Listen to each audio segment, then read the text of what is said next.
guys. Welcome to another podcast. I'm really excited about today's guest. Before we get into it though, guys, if you're new to the channel, please considering liking, subscribing and sharing this information if you find it helpful. It really does help the channel out.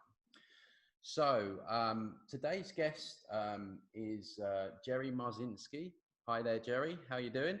I'm doing good today. Really excited to have you on. It really ties nicely with some of the stuff that I've been talking about over the recent months in terms of mental health and entities and how they're attached. Just to let our listeners know, Jerry is a licensed psychotherapist with over 35 years of experience working with schizophrenic and other psychiatric patients in state hospitals, prisons and emergency rooms. Worked in the largest mental health unit in Central State Hospital. Also held other positions in Arizona State Prison and Sonora Behavioral Health Hospital, surrounding psychology, psychiatry, and substance abuse. So it's quite a CV there, Jerry. If anyone's an expert on this subject, I assume it would be you. You've had a lot of experience working with these patients. So where did it all start for you? Well, it started, where it really started was when I was a kid. And I learned not to trust authority. It was just one incident after another, where you know, just something happened where I'm like, I can't trust it. I can't trust this one. I can't trust this one. And the last one left was my dad had kind of programmed me to believe that college professors were like gods. So, you know, end up in Temple University and going through the psychology program there. And then I went 2-3 years, and then I ran into this most egotistical professor I've ever seen. It wasn't even in my major. You know, it was an elective. And this guy really did something really nasty to the entire class. I mean, he lied to us and said, okay, he put all these things on the board. I mean, it was an ancient history class. And the book was like, you know, foot thick. And this wasn't even, it was an elective. He said, okay, this stuff is not going to be on the test. Turned out he put about 2/3 of it on the test. Oh, wow. You know, and the entire class got slammed. And I was like, oh, I was furious. I was absolutely furious. And, you know, there went that one. So past that point,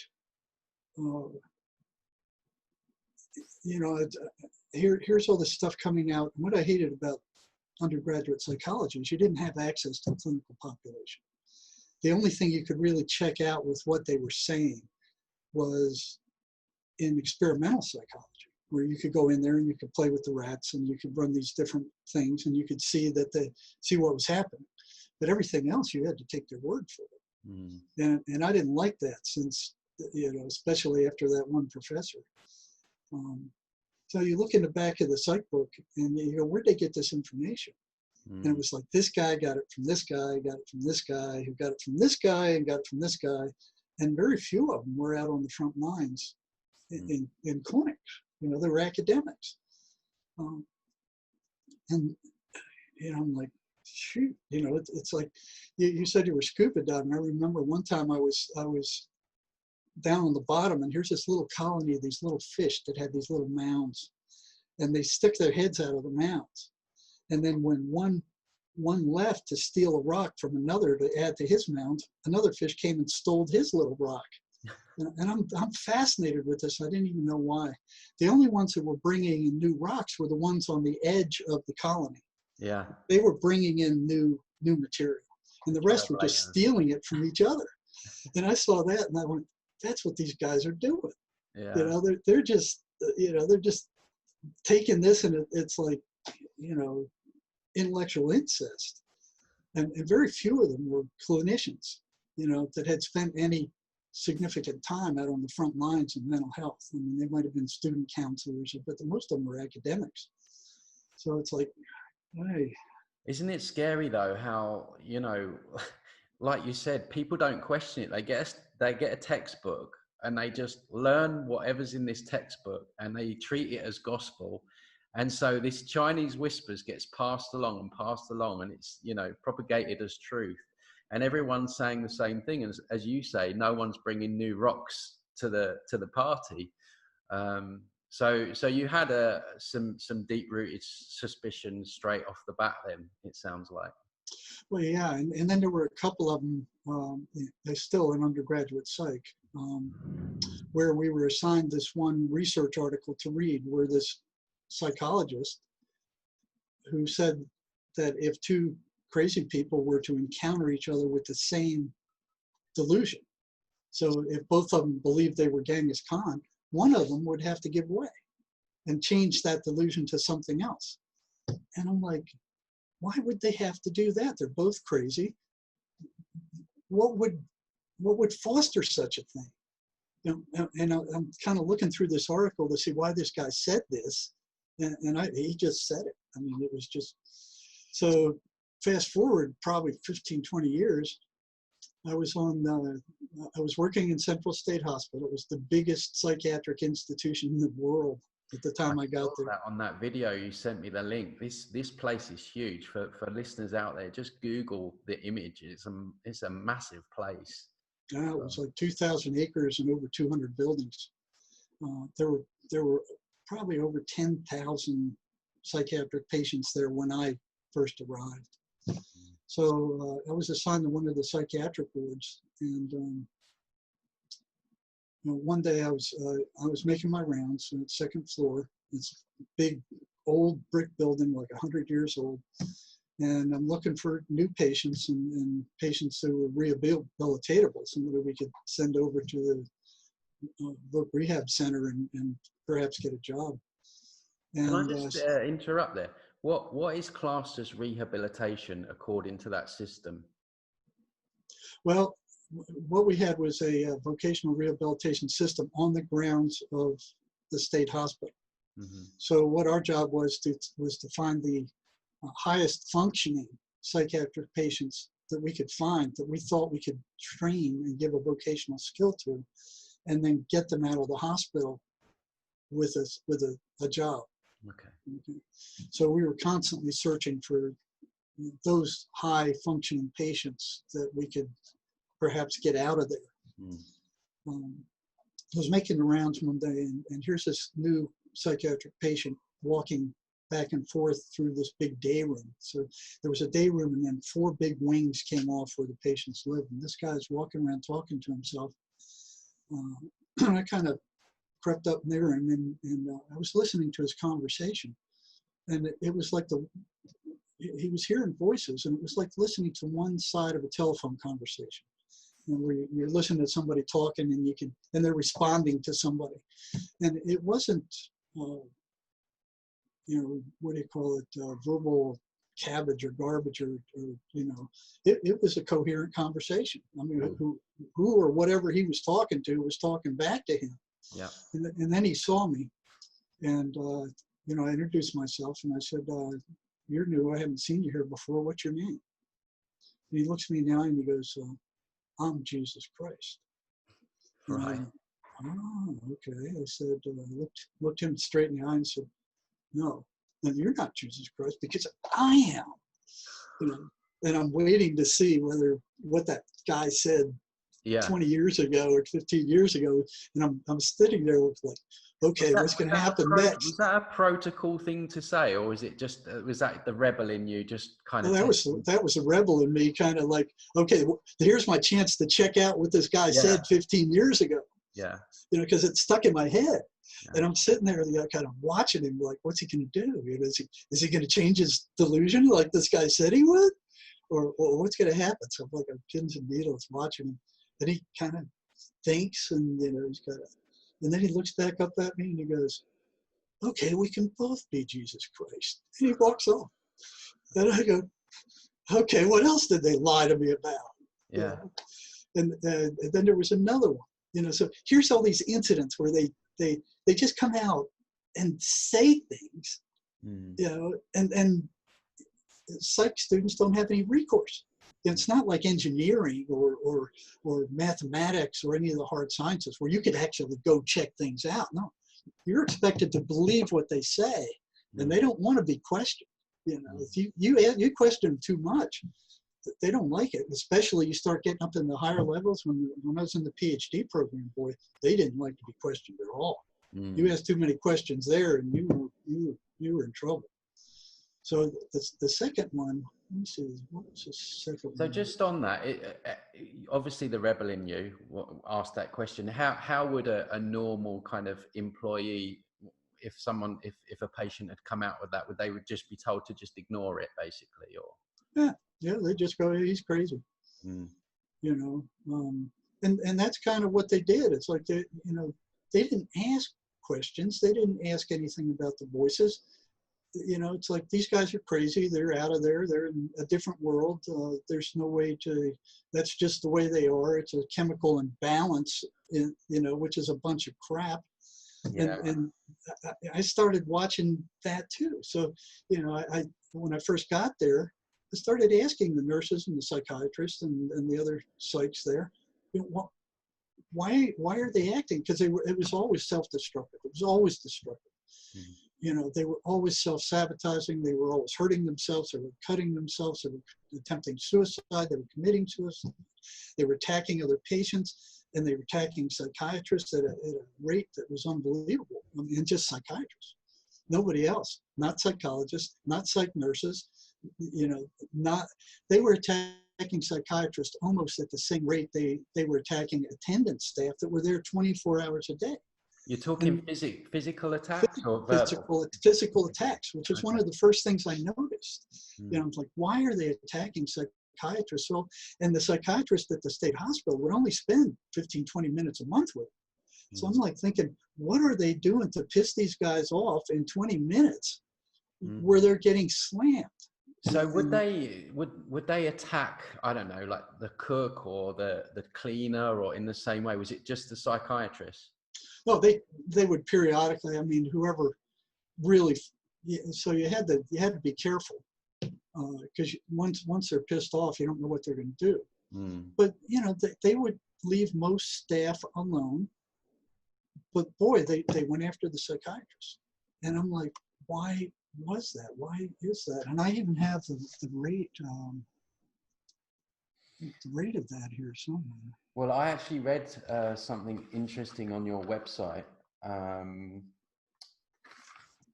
made a note of it, that I don't know whether you wrote this or that many psychiatrists felt drained with working with one schizophrenic, and there's actually suicides going on. Oh yeah, the suicide rate. It's interesting. Schizophrenics have one of the highest suicide rates of any patient population. So you would think, okay, they're not very stable. But when you look at it, the suicide rate for psychiatrists is about equal. That was my point. That was what I was trying to get to. Yeah, I found that astounding, because to me, obviously I work with these things as well. I obviously see how they can, you know, flip onto other people and infiltrate other people as well. So I found that interesting, but not altogether surprising. Well, it took me by surprise. So in 1973, the Journal of American Medical Association reported the suicide rate for the general population was 11 out of 100,000. The suicide rate for schizophrenics, it's the leading cause of deaths for schizophrenics. 4 out of 10 will attempt suicide, according to the National Mental Health Institute, at some time. An estimated 4.9% of the people with schizophrenia die by suicide. Their suicide rate is 5 to 10 times that of the general population. The suicide rate for psychiatrists, according to the Journal of American Medical Association, is 65 per 100,000, or 5.9 times more than the general population. Wow. and about equal to that of the schizophrenic. So how are they passing that off, these established authorities? I guess they're not really talking about it, right? That's what they normally do. No. Is people like you get that job? Yeah, we get that job. So, and I wondered about that, and for years I had no answers. It was only 25 years later that I found out that it was the voices that don't like the medications that these guys are given. And basically what those antipsychotic drugs are major tranquilizers. So they calm these people down. Now what the voices want to do is to stir them up. And they want to generate as much negative emotional energy as they possibly can. And then that energy disappears. Now, I didn't find that out for years either. And you know, I thought at first that was due to the massive amount of anxiety that these voices cause. I mean, because they're awful. You know, they're constantly telling these people to kill themselves or hurt somebody else, or I mean, it's just the negative things they say are just endless. Yeah. Something whizzing around in there. It's so weird. I kid you not. I don't know if you heard that, but there's like some kind of something's moving over there. There's no one else in here. It's like a diner.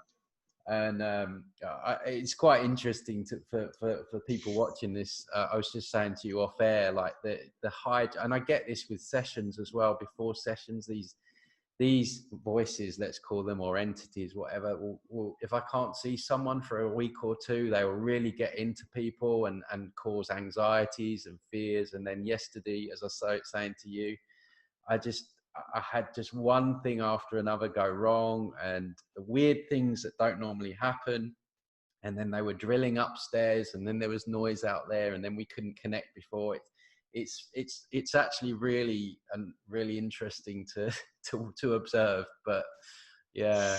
Well, I know there's usually a lot of energy. If you've got a warped personality anyway. Well, yeah, there's always interference with these broadcasts. I mean, on this subject, there's always stuff that goes wrong. When I was talking to Freeman Fly, I mean, the electronics just went nuts. And the fellow managing those, he couldn't bring it under control for a good while. Finally, it passed. But there's always something. Yeah, absolutely. So, so when you are with these people, so their answer is just to basically drug them. You know, if they're acting out, it's more drugs, basically. Yes. Yeah, and all those drugs do is they treat the symptoms. You know, so they suppress the symptoms, but at the same time, they do a horrendous amount of physiological damage. They kill brain cells. They rot out the patient's peripheral nervous system. And at the state hospital, these long-term patients, they would just shuffle around. They were like zombies. Their nervous system was so burnt out, they couldn't even walk with a normal gait. These medicines do a lot of damage.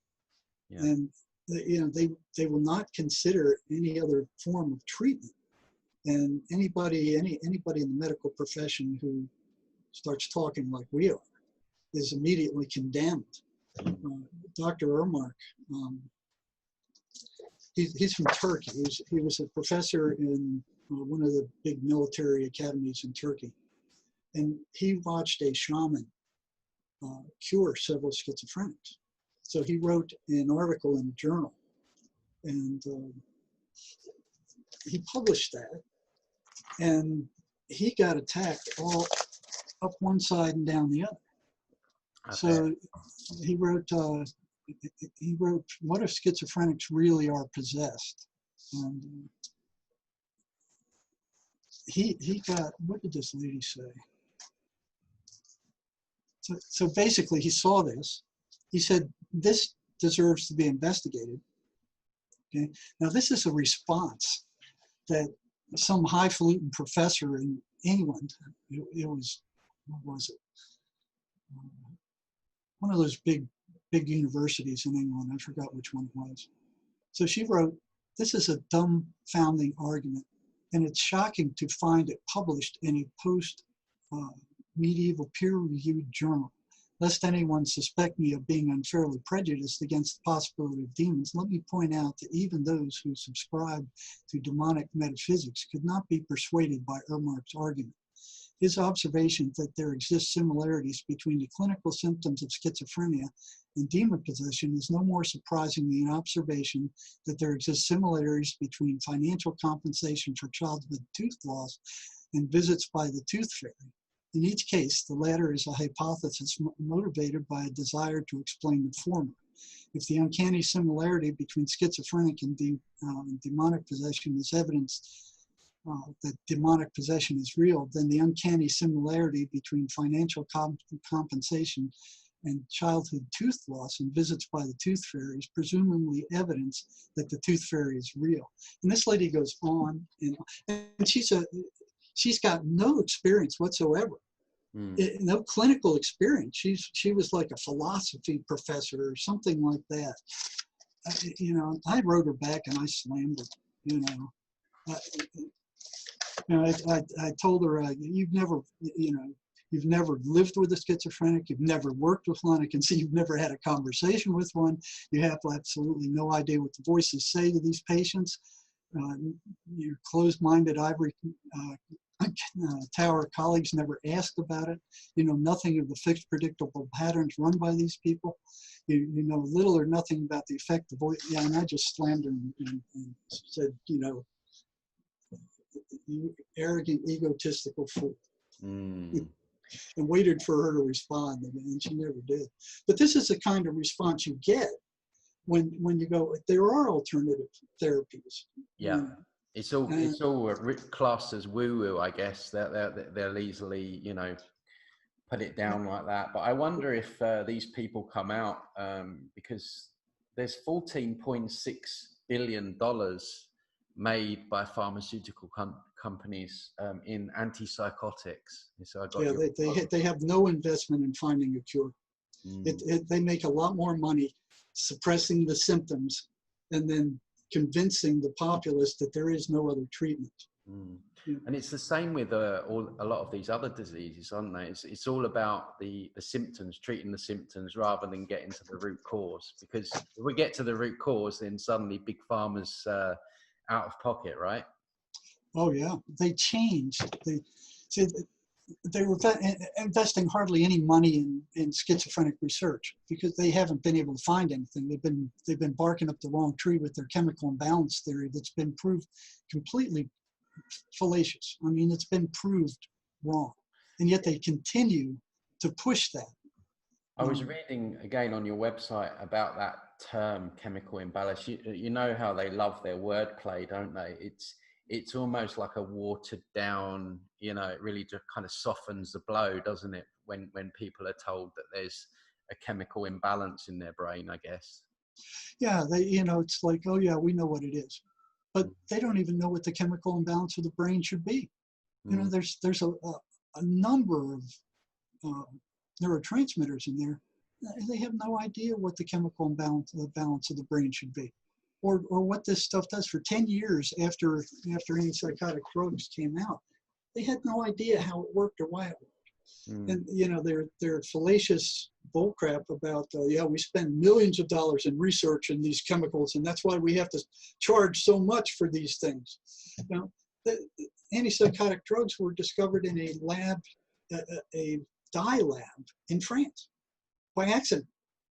And the employees working in that lab would say that they were, kind of getting groggy and lethargic. And finally, one of the chemical companies, Roche, somebody or other, extracted this, and they were using it for pain and surgery for a while. They were using it for other medical purposes, and then one of the doctors think, well, this might work with calming psychiatric patients. But at that time, it was the psychoanalysts who were in control over in Europe. And they say, no, that's a bunch of crap. So this guy took these chemicals to the U.S. and arranged to give them to psychotic patients in one of the psychiatric institutions here. Mm. And it worked marvelous. Mm. I mean, they just calmed down. They were able to kind of regain control again. They were able to drug these massive populations with these drugs and calm them down. They were looking for a way to control these guys more than anything else. Because what they'd done previous to that was, it went on and on and on.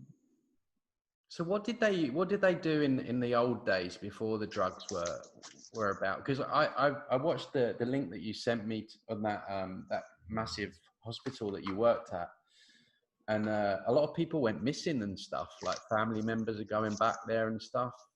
Do you have any idea what used to go on? Oh, that started off back in ancient Egypt, where they were boring holes in the heads of schizophrenics, the priests were. But this all started back in 375 BC with Hippocrates, who came out and went, there is a physical cause for all illness. Okay? And then it snowballed from there. So that was the takeoff. He was the father of the medical profession. So from there on, it was like, oh yeah, there is a physical. That worked fine. I mean, medicine progressed astronomically. And then, back in the 1800s, Kraepelin, a psychiatrist, just announced out of thin air with no research, no backing, that yes, schizophrenia is also due to a physical cause. He had no backing for that. He had no research for that. But he announced it. So then they start looking for a physical cause, and finding a physical cause has failed ever since then. So is there, sorry to interrupt there, but is there I don't know how much background you used to get from the patient, but in my work, I find that the more trauma a person has been through in childhood tends to lead to more heavier and more attachments. Was that a theme that you saw? I don't know how much you knew the history of the payment. Yes, exactly. Because you look into their background, and usually the background's horrendous. So what these things do is they feed off of negative emotional energy. And that's where we're talking about the energetic drain. So for years, I believed that drained, because the schizophrenics would talk about it. I'd see it. They'd come into the office after being attacked by the voices all night, and they were just like dish rags. They didn't have any energy. But I thought it was because of the horrendous attacks. If you had these voices screaming in your head all the time and calling you names and telling you to kill yourself, I mean, that's pretty, So I figured that was why their energy was being drained. But then one day I was assigned to the jail for the prison in the complex I was in. I always got the nastiest assignments. So this was where the worst of the worst went. And, one day I walked into my office, and here's a memo from the captain of the central detention unit. So this is a jail for the prison. And he wanted me to come over there because there was a floridly psychotic inmate locked into a small cell with another inmate. And the psychotic guy would stand over him and just, he'd wake up at 3 in the morning, and here's this crazy guy just looking down at him. Kind of spooky. And the guy was really out of it. Now, the other guy, I got a inmate letter from him saying he wanted out of that cell because he didn't want to be in there with that crazy guy staring down at him at 3 in the morning. He didn't know what he was going to do. It's interesting at 3 o'clock in the morning as well, because there's if you research different paranormal things, they say between 3 and 4 is like the That's exactly right. And that's when the voices hit the hardest too. Wow. Between 3 and 4 in the morning, and it's consistent. Really? Yes, really. Wow. So I did it. I went to the computer, pulled up this the other guy, not the crazy guy, but the other guy's history. Now, what he had done, he snitched off a drug deal among the Aryan Brotherhood, one of the bigger gangs in the prison, and he was in big trouble. So he was there for protective custody. They already stabbed him once. And the security intercepted the drugs, took all the drugs, got all the gangsters involved, and sent them to prisons all over the state, broke up the entire thing. And boy, that gang was furious. They wanted that guy dead. You know, they wanted him dead so bad that they sent some guys got into trouble on purpose to get over there so they could get at him. That's how bad they wanted him dead. And they were into other cells. They were like shooting notes under his door. You come out of there, you're a dead man. You know, you couldn't be under more stress than that. Here you have a psychotic, a floored psychotic, unmedicated, you know, with a history of violence. You're locked into a small cell with him, and he's standing over you at 3 a.m. You don't know what the hell is he going to do. And then you have these gangsters out there throwing notes on your door saying, you know, you're dead as soon as we get our hands on you. We're right here. We're waiting for you. We're waiting for the chance to get you. They already stabbed him once. So he's in there for protective custody. So I go over there and I pull up this guy first, the guy that the gangsters were after.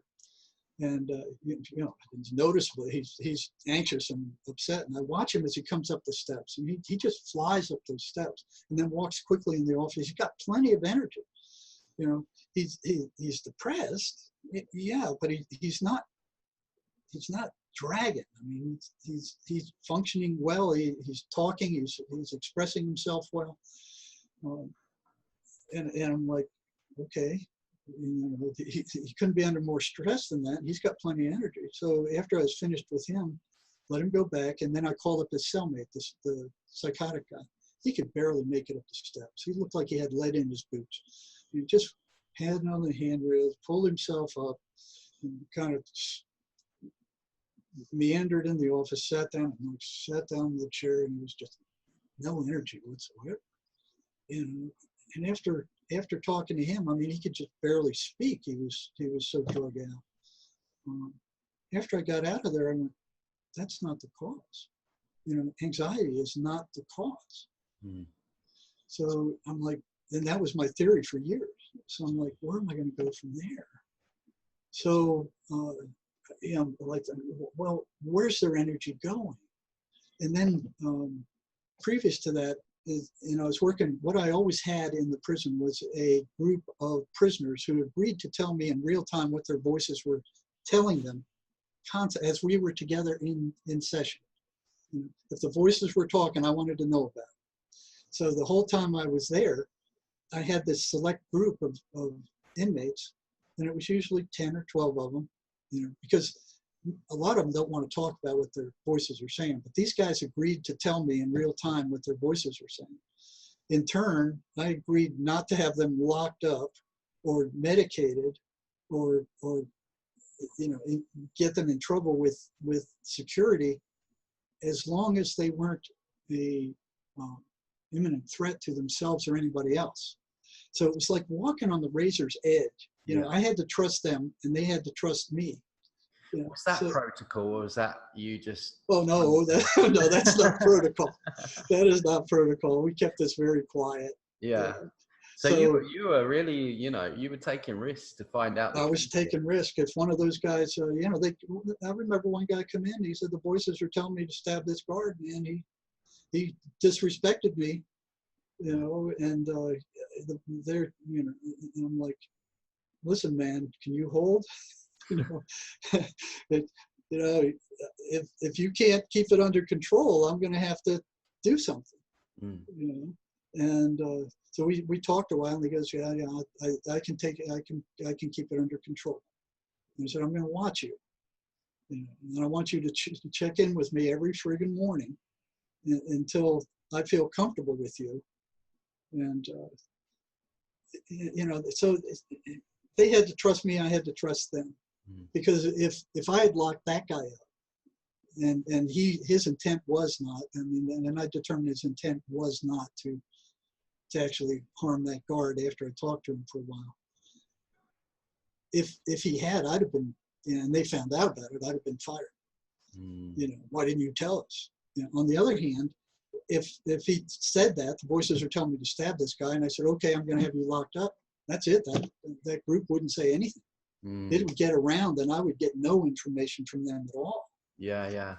So it was kind of like walking the razor's edge. And there were several incidents where we were able to work it out that didn't happen because of that, because we trusted each other. Yeah. And if I found out I couldn't trust one of them, he was gone. Yeah. So it was interesting.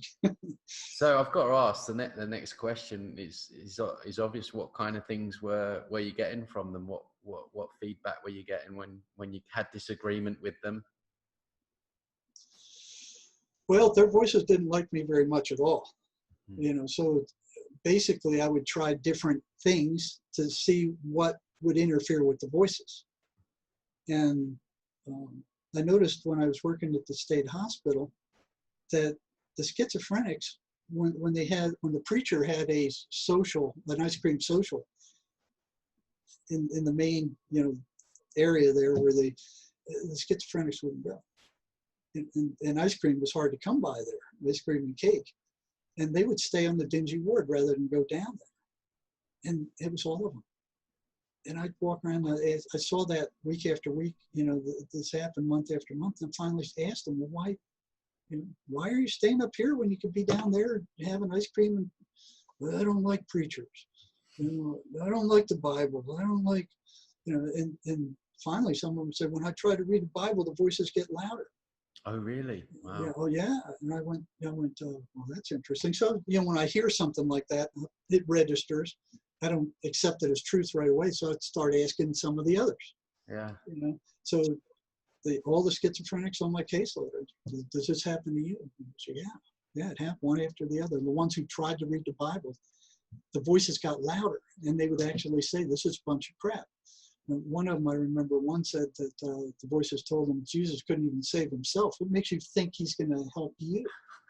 And it was consistent. Yeah. And on the other hand, they always had these dark books on their book stands at the hospital. It was like murder mysteries and war stories, and they were always nasty, dark books. So they were attracted to that kind of stuff. Yeah. And that was consistent too. Yeah. And then one day, one of them came up and we were talking, and he said, "Well, I repeat the 23rd Psalm when they come." And he said they react to that like a bunch of worms thrown on a hot frying pan. Wow. Yeah, so I remembered that. And when I got to the prison, I got the 23rd Psalm and started handing it out to these inmates I was working with. And I said, "I'm going to give you this. When you hear the voices, you repeat it. And next week when you come in, tell me what happens." All of them. The voices went nuts. They hated it. Really? They hated it. They absolutely hated it. And they hated the Lord's Prayer. Wow. And they hated the song Amazing Grace. Wow. So it's weird. like, I was having this conversation with my partner yesterday. We were watching a film. It's called, what's it called?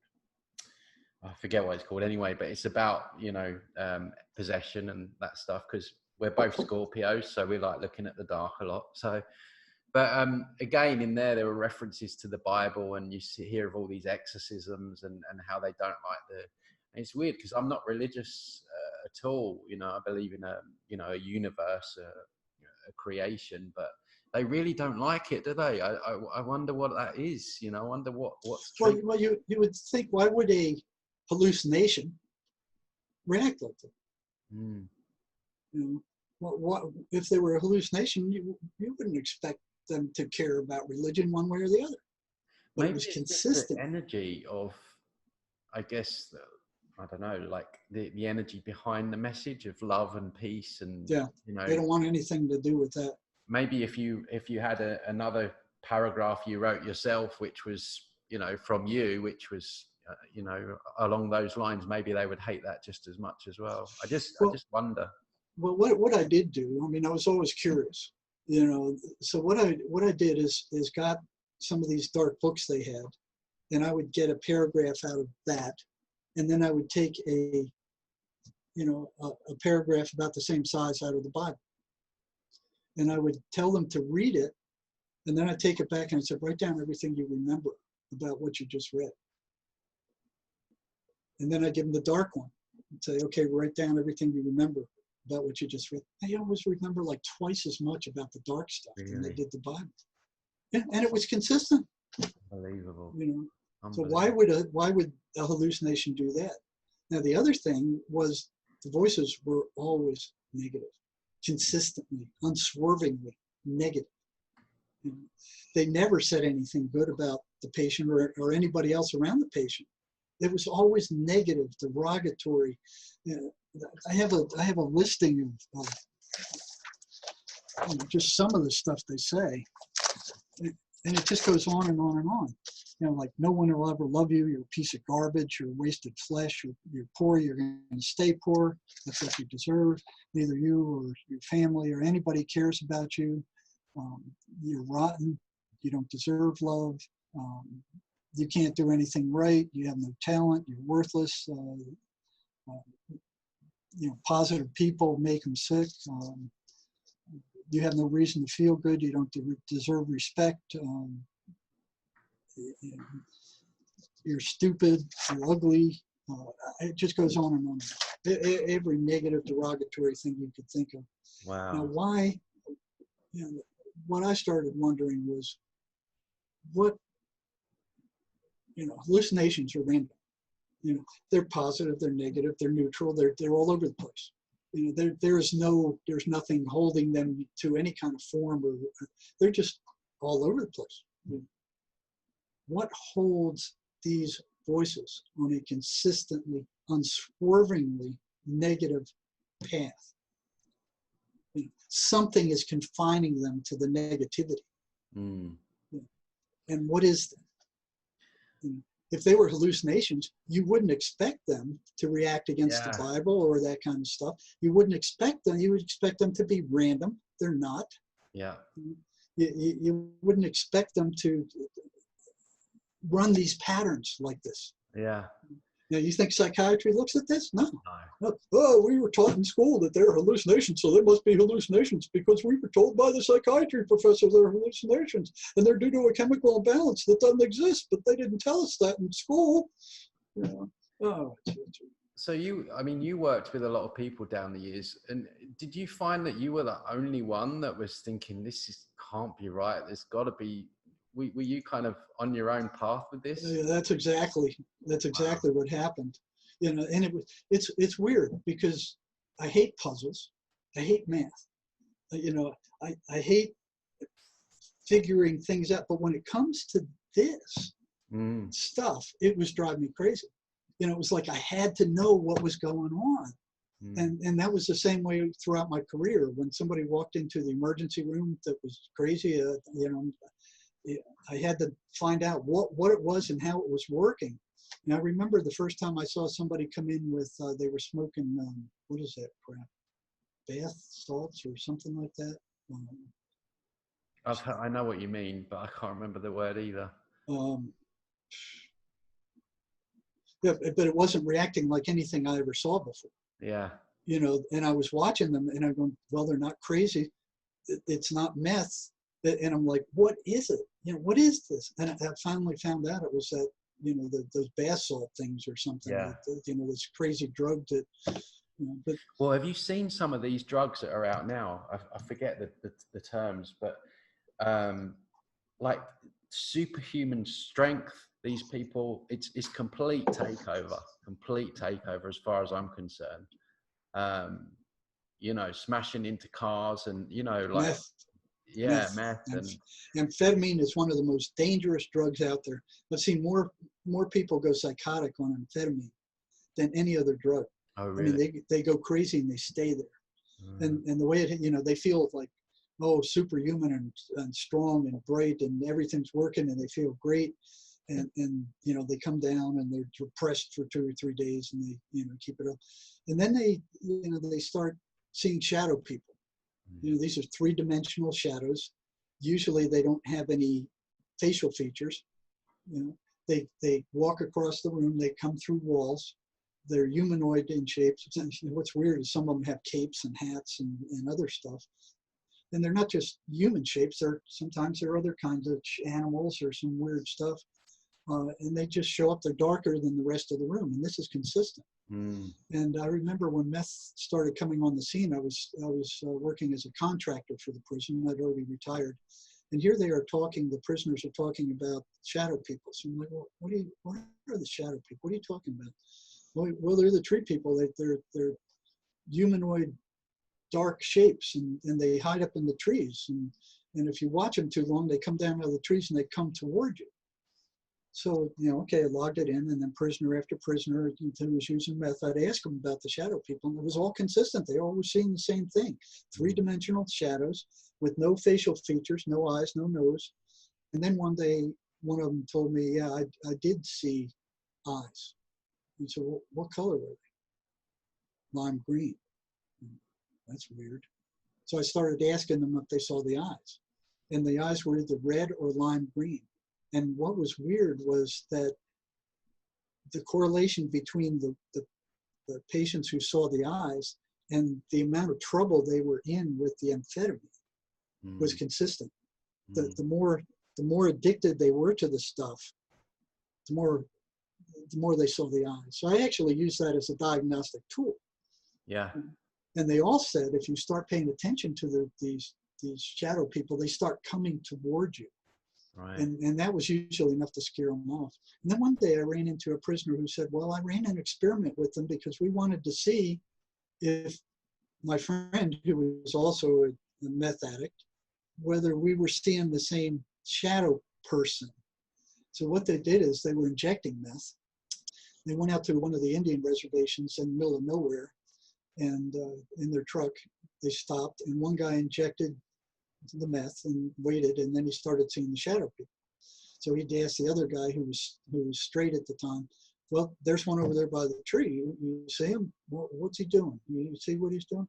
He goes, well, no, I don't see anybody. How about that one over there? You see him? No, I don't see him. You see that one over there standing right next to you? No, I don't see him. So he injected, the second guy injected, and then he started seeing him too. So then they're going, do you see that one over there by the bush? Yeah, I see him. What's he doing? Well, he's looking at us. He's coming kind of in our direction. What about the over there, that tree? What do you see over there? Well, I see two of them over there. So they were seeing the same things. Yeah. It was consistent. They were both seeing these things. And as they're doing this, these things are coming out of the desert by scores. And then they were completely surrounding these two guys who were fascinated with, watching them. And then these guys are like, holy shit, we're surrounded. They jumped in the truck and they locked the door. And they're watching these things from inside the truck, like feeling safe. And then the guy said something that kind of really got my attention. He said, the whole truck was surrounded. He said, then all of a sudden, the back of the truck went down like a ton boulder had hit the bed of the truck, and the front jerked up. And he said they looked back there and the whole bed was full of these shadow people. Oh my God. But what weirded me out was I thought they were like ghosts or, phantoms or something. I wasn't quite sure. I still don't know exactly what they are. They hardly ever speak. And I've only spoken to one or two people who heard them speak, and that was freaky, really freaky. But the back of the truck went down, and they actually impacted physical reality. Wow. So I'm like, whoa, wait, that's a whole different story there. Yeah, yeah. And I said, what did you do after you saw him on the back of the truck? He said, we put that truck in gear, and we almost smashed it getting out of there. Yeah. And I asked him, well, did they follow you? And he said, no. Wow. Fascinating. But that was I didn't know they could impact physical reality. Earlier, while I was working with some of these inmates I was working with personally, there was one that was getting better and better and better. And there were several of them, as we discovered more ways to interfere, like the 23rd Psalm, and there were several other things that would interfere with them. And we try these things out, and as I developed different ways to interfere with them, they were getting pissed. So here's these guys in this little group coming in saying the voices are really getting pissed with you. They're really getting pissed off at you. Good. And I'm like, well, tell them to go jump in the lake, soak their heads. That's And fascinating. then Jerry, one, I think we're gonna leave. I want to go into this in the second hour, if it's okay. So we're okay. gonna do a part 2 of this. We're gonna get into what pissed them off, which is we'll start the next section with what they did when they were pissed off. yeah, what they did when they pissed off. So we'll end this here, guys. Once again, if you're only watching this one, then please don't forget to like, subscribe to the channel, comments below if you've got any questions about this, and yeah, we'll see you on the next one.